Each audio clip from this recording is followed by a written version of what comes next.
வாருங்கள் நேயர்களே, கோகுலம் ஜோதிடம் அனைவரையும் அன்புடன் வரவேற்கிறது. நாம் இன்றைய பதிவில் பார்க்க இருப்பது அசுர யோக ராகு என்ற தலைப்பின் கீழ் ராகுவால் உயர்ந்த கிரகங்களும் உண்டு. ராகு சுயமாக யோகத்தினை தரும் நிலையினையில் அமர்ந்திருக்கக்கூடிய அமைப்பினையும் காண முடியும். தெளிவாக சொல்வதென்றால் ராகுவின் உதவியால் யோகங்களை தரும் கிரகங்களும் உண்டு. ராகு எந்த கிரக தொடர்புமின்றி தனித்து நிற்கும் பொழுது ராகு தரும் யோகமானது அசுர யோகமாக இருக்கும். அதனை பற்றித்தான் அசுர யோக ராகு என்ற தலைப்பின் கீழ் இப்பதிவினை பார்க்க இருக்கிறோம். இன்றைய பதிவில் மகாராஷ்டிர அரசியல் தலைவரும் பல அரசியல் பதவிகளை வகித்தவருமான சரத்பவார் ஜாதகத்தினை பற்றித்தான் ஆராய்ந்து பார்க்க இருக்கிறோம். சரத்பவார் ஜாதகம். இவர் பிறந்தது விருச்சிக லக்னம். லக்னத்தில் சூரியன் புதன், மீனத்தில் கேது, மேஷத்தில் குரு சனி சந்திரன், கன்னியில் ராகு, துலாத்தில் சுக்கிரன் செவ்வாய். நாம் இந்த பதிவில் இவருடைய ஜாதகத்தில் காணப்படும் ராகுவின் அசுர பலத்தினை பற்றி மட்டும்தான், எனவே மற்ற யோகங்களை பற்றி பேசப்படவில்லை. ஆனாலும் ஒன்றினை சொல்லிட விரும்புகிறேன். இவர் பிறந்த ஜாதகத்தினை பார்த்தால் மிரண்டு போய் விடுவீர்கள். அப்படித்தான் ஜாதகத்தில் சொல்லிக் கொள்ளும்படியாக எந்த யோகமும் இல்லை. இவருக்கு பஞ்சமகா புருஷ யோகங்கள் எதுவும் இல்லை. இவருக்கு பஞ்ச பரிவர்த்தனை யோகங்கள் எதுவும் இல்லை. இவருக்கு கிடைத்த யோகம் சந்திரன் குரு இணைவில் குரு சந்திர யோகம், அதுவும் லக்னத்திற்கு 6-12. இவருக்கு கிடைத்த யோகம் சந்திரன் செவ்வாய் பார்வையில் செவ்வாய் சந்திர யோகம், அதுவும் லக்னத்திற்கு 6-12. சனி நீச்சபங்க ராஜயோகம், அதுவும் 6ஆம் இடத்தில். என்ன ஜாதகம் இது என்று ஒருவரும் எண்ண தோன்றும். ஆனால் பாருங்கள், இவர் பல ஆயிரம் கோடிகளை ஈட்டியவர், பல ஆயிரம் கோடிகளுக்கு சொந்தக்காரர். இவர் தொட்டதெல்லாம் பணமாயிற்று. இது எப்படி?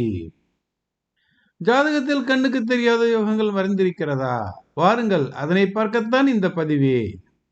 இவருக்கு 6ஆம் இடத்தில் சனி நீச்சபங்க ராஜயோகம். எதிரிகளின் போட்டியாளர்களின் பணம் இவருக்கு கையாளத் தெரிந்தது. ஆனாலும் பணம் கைக்கு வர வேண்டுமே, அங்குதான் ராகு உதவிக்கு வருகிறார். இவருக்கு ராகு 11ஆம் இடத்தில் அமர்ந்திருக்கிறார். ராகு அற்புதமான இடமாகும். ராகுவிற்குரிய அற்புதமான இடங்களில் ஒன்று 11ஆம் இடமாகும். பணத்தினை அள்ளி அள்ளி கொடுத்தார். ராகு கொஞ்சம் யோசிக்க நேரம் இருந்ததா? அதுதான் இல்லை. ஆம், எந்த கிரகங்களாவது ராகுவோடு இணைந்திருந்தால் அல்லது ராகுவுடன் தொடர்பில் இருந்திருந்தால் ராகுவின் குணம் கொஞ்சம் மாறி இருக்கும். கொஞ்சம் ராகுவும் யோசித்திருப்பார்.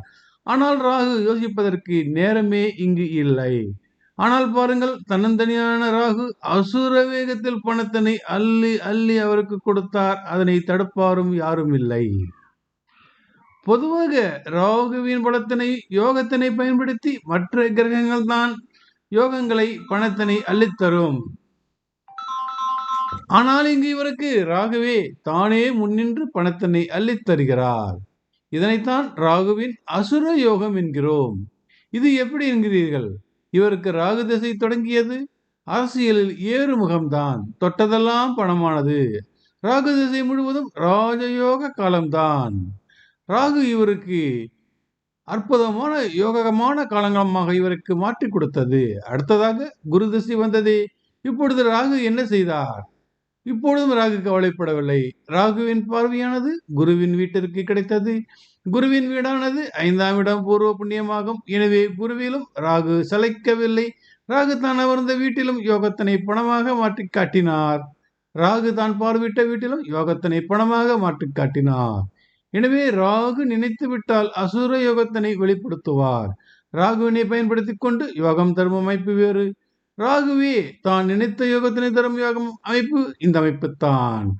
ராகு ஒரு மின்னலாகும். நினைத்தால் யோகத்தின் வல்லலாக இருப்பார்.